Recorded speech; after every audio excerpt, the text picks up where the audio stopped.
Hey guys, it's Stephen here, back with another video and another match review. Manchester City play Southampton tomorrow evening as they follow up that very convincing 4-0 victory against Liverpool. It's going to be an interesting game. There's going to be absolute shit ton of changes, and today we're going to look at the potential lineup, the team news and all that kind of stuff, and maybe even jump in for a bit of a prediction at the end of this video. Don't forget as well, if you are new to the channel, make sure to hit that subscribe button so you don't miss out on loads of great Manchester City content. Follow that little icon on screen right now somewhere. It's just kind of clicked in. Do that and hit the notification bell while you're at it as well. Let's get into the overview of this game. So what do we know about this game? What can we expect from it? Don't forget, last time we played him, and I wouldn't blame you for forgetting because it was that long ago, it was a gutsy 2-1 victory at the Etihad. We went behind due to Ederson error, unfortunately. He spilled a long-range shot and Ward-Prowse snuck in to fire it home. And that was quite a tough game from what I recall. Southampton were pretty up for it that day. City had to really dig in.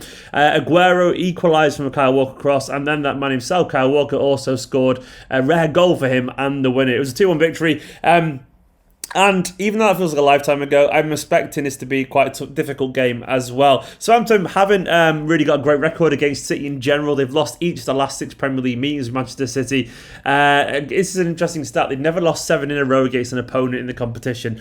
Let's hope it is going to be 7 in a row. They've also lost 10 Premier League home games this season, so largely their home form isn't too great. They have won 8 away, which is probably a reason why they're probably going to be all right. But losing 10 home games is quite a bad rep. So we're going against a team here who don't really like playing at home, and we're pretty decent. We're okay away. We're not bad away at all. Obviously, we're coming off the back of that hugely impressive win against Liverpool as well. So it's going to be fascinating to see how the team react to that. In terms of the team news, I'm expecting Guardiola to have a pretty strong squad to deal with. For what I can gather, it's just Aguero is out. Obviously, Sane is now gone, so he won't be involved in the squad at all. Fernandinho is also back from suspension, and we could see maybe a surprise or two on the bench. Now, according to the latest reports, Braff is obviously now training with the first team. We saw Doyle on the bench the other day, of course. Then we've got Cole Palmer training with the first team, Luis Fiorini as well, one of the other young lads, and also Liam Delap has just joined first team training. Now, I'm not expecting him to be involved either, but it's nice that we've got this powerful,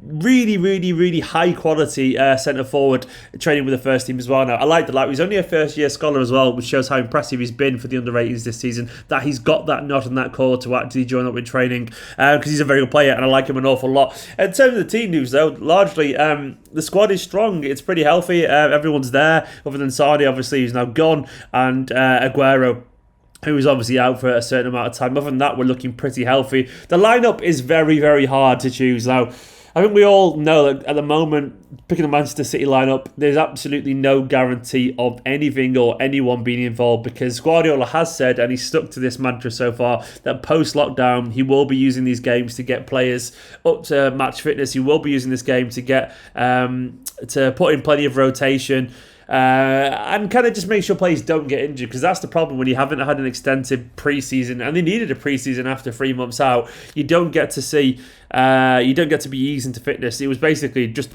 a button pressed and the players had to go after a couple of weeks of training. So I'm expecting Guardiola to make a lot of changes here. It's going to be very difficult, and this team could be wildly wrong, and it's not decisions that I would make personally, but I'm trying to second-guess Guardiola making a shit ton of changes, so it's very difficult. In goal, Ederson will start there, though. Hopefully he'll have a better game than last time he played against Southampton. I'm sure he will do.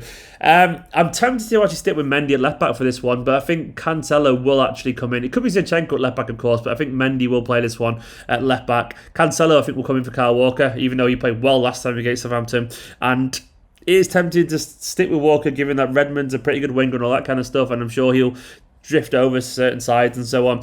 But I think it will be Cancelo and Mendy with big changes at the back. Garcia was good the other day, of course. Laporte was good the other day, of course. But I'm expecting to see Fernandinho play, given the fact that he's back. And I actually think Stones will get a rare start. I think Stones will play this game. It's a dead rubber now. All the Premier League games are dead rubbers now. We've got the most important one out of the way. So I think it'll be Stones and Fernandinho in midfield. Then I actually think we'll see a few changes here as well. I think Gundogan will end up being the pivot in midfield, and I think we'll actually play the two Silvas in midfield. I think Kevin De Bruyne will sit on the bench for this one. I think he'll get a rest. David Silva will come back into the team, and I think Bernardo Silva might start alongside him. I don't know if you agree with that, and I personally don't agree with that, but that's what I think may actually happen. I would like to see maybe Foden in midfield, but I don't think that's going to happen either. In terms of the going ahead from that point, we haven't got many options at the moment. I think Mahrez is almost inevitable to come back in.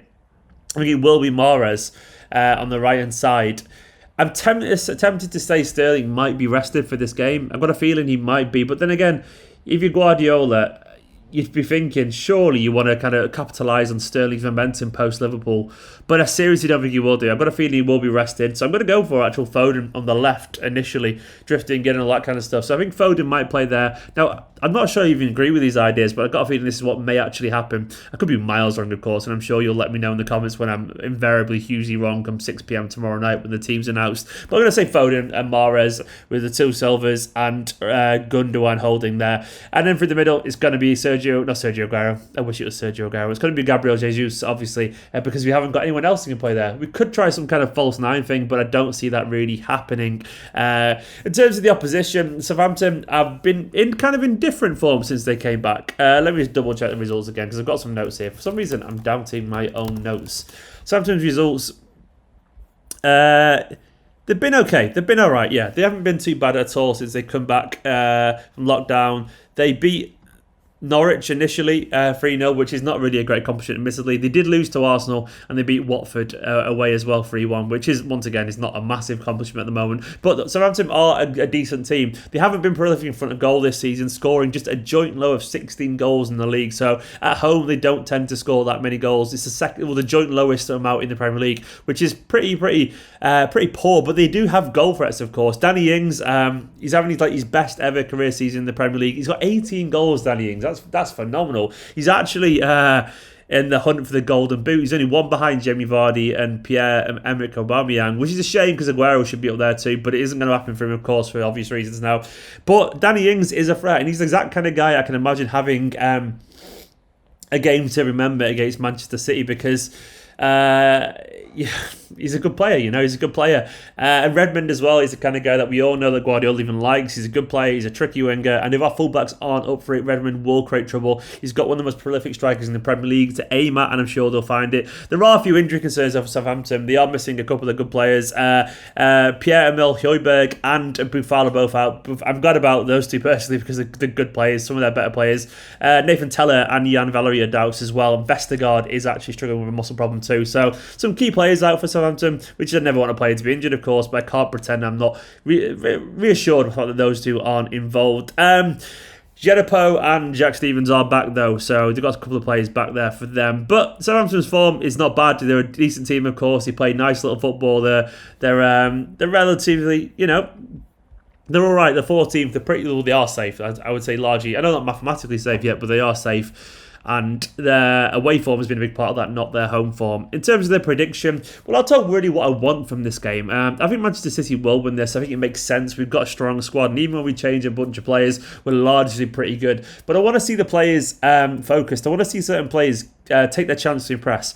Now, I want to see Joao Cancelo actually press it if he plays, and Stones likewise. I would like Stones to show that he's not this frustrating player, and he can be. Can get past his injury problems, and he can be consistent, and he can be the player that we all think he possibly could be. It'd be nice, wouldn't it? And I'd like to see Foden carry on that form. Also, it'd be really good just to see an academy player to be involved. Now, think of the players that are not in my starting lineup. Obviously, Otamendi will probably be on the bench, and then we'll have Zinchenko there as well, maybe Kyle Walker. So they've already got 3 there. Put a goalkeeper on the bench too. Midfield, Rodri will be on the bench. De Bruyne will certainly be on the bench as well if he's not playing this game. And then he starts to think, well, probably Sterling will be there too.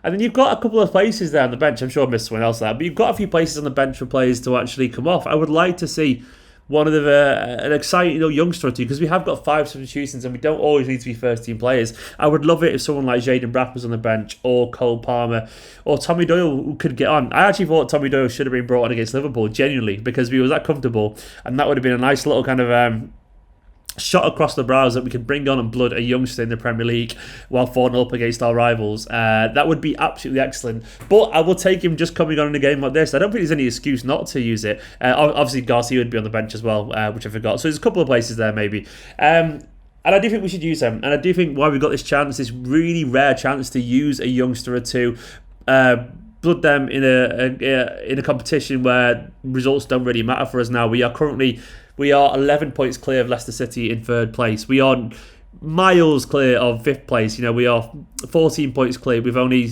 6 or 18 to play. So we are in the Champions League guarantee. We're definitely getting automatic qualification. Give some of these young lads a go off the bench here and there because they've certainly earned it. And when else are you going to get a chance to do that?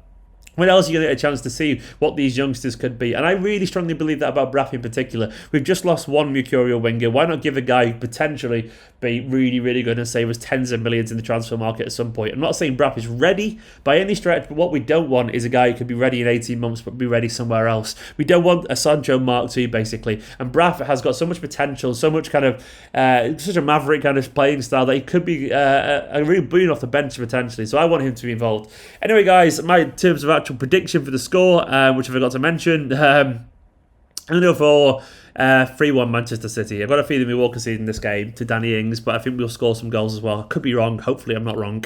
Guys, do let us know down in the comments what you think the starting lineup will be, what your predictions are and all that kind of stuff. Go watch my 5 things learned from the Liverpool game and the match reaction as well if you want to. Click the subscribe button and we will see you tomorrow for another video. Maybe later actually. I might do a transfer target kind of video as well because there's lots of rumours going around at the moment. Anyway, in a bit.